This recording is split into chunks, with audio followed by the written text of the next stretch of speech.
Bonjour amoureux de la parole, bienvenue dans ce nouvel épisode du podcast Il est écrit, où nous allons explorer un symbole important dans la Bible, la houlette et le bâton. Deux symboles, je dirais. Je vais donc aujourd'hui afficher mon ignorance. J'ai reçu il y a quelques jours un verset du jour sur mon téléphone, le psaume 23,4 qui dit « Même quand je marche dans la vallée de l'ombre de la mort, je ne crains aucun mal, car tu es avec moi, ta houlette et ton bâton me rassurent. » Et pour la première fois, mon esprit s'est focalisé sur les mots houlette et bâton. Je sais ce qu'est un bâton, mais une houlette, pas vraiment. J'ai rougi de honte en bonne francophone amoureuse de la langue française, puis je me suis dit, maintenant que je sais que je ne sais pas, je vais m'appliquer à savoir. Je partage donc avec vous aujourd'hui ce petit bout de découverte. Si vous m'écoutez pour la première fois, je suis Louise du blog ilestécrit.com et je vous embarque dans une petite virée biblique.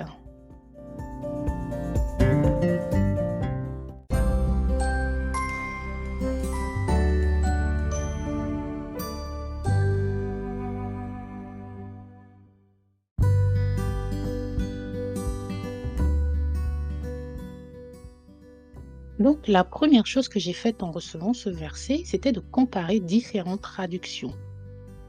La plupart ne me donnaient pas plus d'informations sur la houlette. Parce que c'est en fait le terme houlette que je n'arrivais pas vraiment à définir. Puis les versions anglaises, qui sont les traductions Young et King James, m'ont aidée, puisqu'elles traduisent le mot houlette par rod. R-O-D, ce qui veut dire canne. Et quand on prend le mot en lui-même, on peut penser qu'il y a le mot ou, voilà, et donc houlette, ce serait peut-être une petite houe. Mais bon, je suis quand même allée voir dans l'hébreu. Et lorsqu'on regarde dans l'hébreu, le mot houlette, c'est dans le psaume 23,4, l'hébreu shébet, qui veut dire verge, bâton, branche, rejeton, rosse, sceptre, tribu. Et plus tard dans la définition, nous avons houlette, ou bâton de l'équipement du berger. Et ensuite, vous avez le mot bâton, qui lui veut, qui se dit en hébreu Mishnah, et qui se définit comme étant un support de toutes sortes, ou simplement un bâton. Voilà, pour ces deux mots. Et donc au final, j'ai fait ma recherche dans un dictionnaire et surtout j'ai vu à quoi ressemble la houlette. C'est une canne à l'image de celle de nos papis et nos mamies, avec une boucle plus large et plus grande et un corps robuste.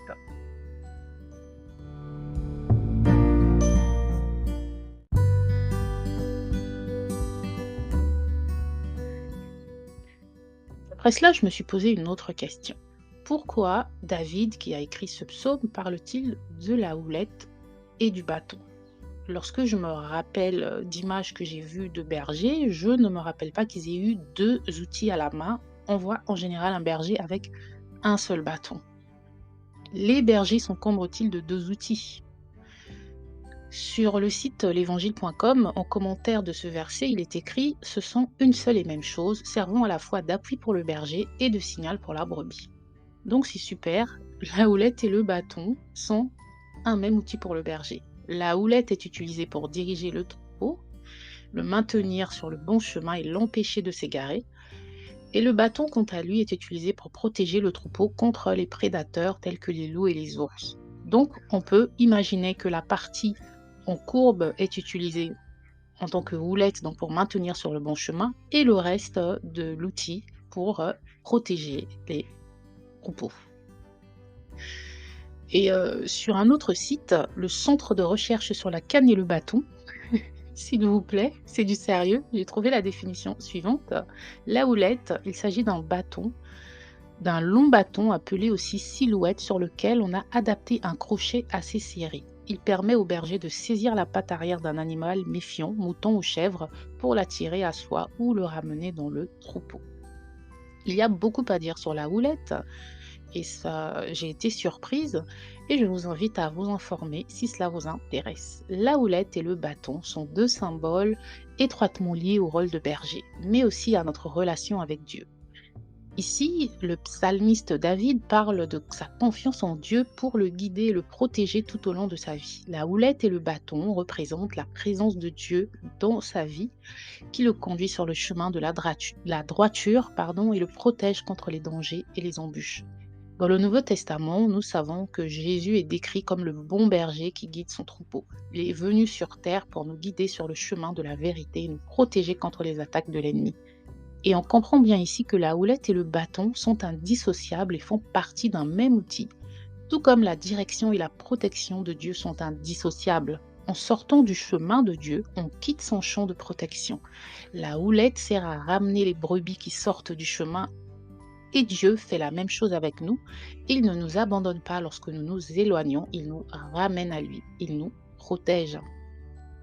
En conclusion de ce petit partage, la houlette et le bâton sont des symboles puissants de la présence de Dieu dans notre vie. Et oui, ce petit mot houlette est important parce qu'il représente la direction de Dieu et la protection de Dieu, donc en fait son amour pour nous. Que nous soyons confrontés à des difficultés ou que nous suivions simplement notre chemin quotidien, nous pouvons être assurés que Dieu est avec nous. Il nous guide et nous protège tout au long de notre vie. Dans Jean 10, 11, Jésus dit « Je suis le bon berger donne sa vie pour ses brebis ». Merci de m'avoir écouté. Si ce message vous a béni, n'oubliez pas de liker, partager, pas moi, mais la parole. Ciao!